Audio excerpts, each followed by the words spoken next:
Mantan Wawako Palembang F. A dan suaminya, D.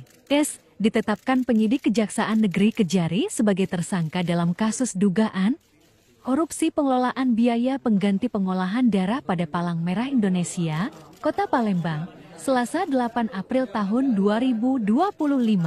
Selanjutnya, V dan DS langsung ditahan oleh Kejari Palembang untuk 20 hari ke depan. Tersangka F. A dilakukan penahanan di Lapas Perempuan Kelas Kedua, A Palembang, sedangkan D. S. dilakukan penahanan di Rutan Kelas Pertama, A Palembang.